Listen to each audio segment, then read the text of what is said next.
Cinema ரகசியம் நேயர்களுக்கு வணக்கம். தமிழ் சினிமாவில் எம்ஜிஆர் தொடங்கி விவேக் வரை பல முன்னணி நடிகர்களுடன் இணைந்து பல வெற்றி படங்களில் நடித்துள்ள மறைந்த நடிகை மனோரமா ஒரு நடிகருடன் ஏற்பட்ட கருத்து வேறுபாடு காரணமாக தற்கொலைக்கு முயன்றுள்ளார் என்பது பலரும் அறியாத ஒரு தகவல். தென்னிந்திய சினிமாவில் நகைச்சுவை குணச்சித்திர வேடங்களில் நடிப்பதில் ஜாம்பவானாக வலம் வந்தவர் மனோரமா.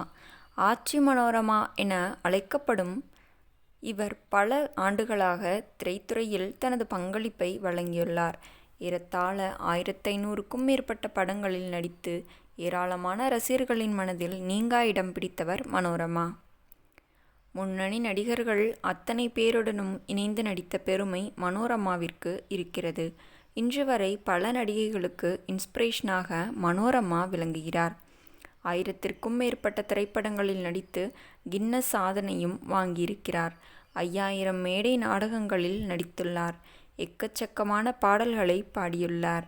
தமிழ் சினிமாவின் முன்னணி நடிகர்கள் அத்தனை பேருடனும் நடித்த பெருமைக்குரியவர் மனோரமா. அவரை பலரும் ஆச்சி மனோரமா என்று அழைப்பதுண்டு. கிளாசிக் சினிமாவில் அறிமுகமாகி இன்றைய இளம் தலைமுறை நடிகர்கள் வரை பல நடிகர்களுடன் இணைந்து நடித்துள்ள மனோரமாவாக அனைவருடனும் எளிமையாகவும் பழகும் மனம் கொண்டவர். ஆனாலும் ஷூட்டிங் ஸ்பாட்டில் நடிகர் நாகேஷுடன் ஏற்பட்ட கருத்து வேறுபாடு காரணமாக தற்கொலைக்கு முயற்சி செய்துள்ளார் என்று இயக்குனரும் தயாரிப்பாளருமான முக்தா ஸ்ரீனிவாசன் மகள் ஒரு பேட்டியில் கூறியுள்ளார். அவர் அளித்த பேட்டியில், அப்பாவால் மனோரமாவுக்கு எந்த பிரச்சனையும் இல்லை.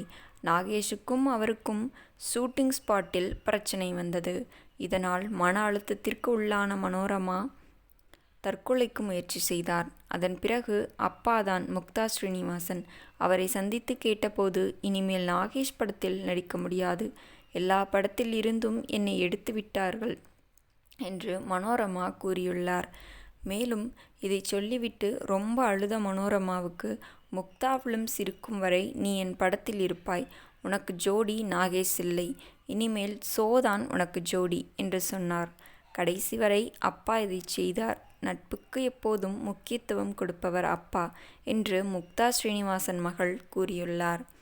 நேயர்களே, இந்த வீடியோ பிடித்திருந்தால் மறக்காமல் வீடியோவிற்கு ஒரு லைக் கொடுத்துவிட்டு நமது சினிமா ரகசியம் சேனலையும் சப்ஸ்கிரைப் செய்து கொள்ளுங்கள்.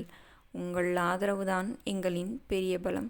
மேலும் மனோரமா நடித்த படங்களில் உங்களுக்கு மிகவும் பிடித்தமான படம் எது என்பதையும் மறக்காமல் கமெண்டில் கூறுங்கள்.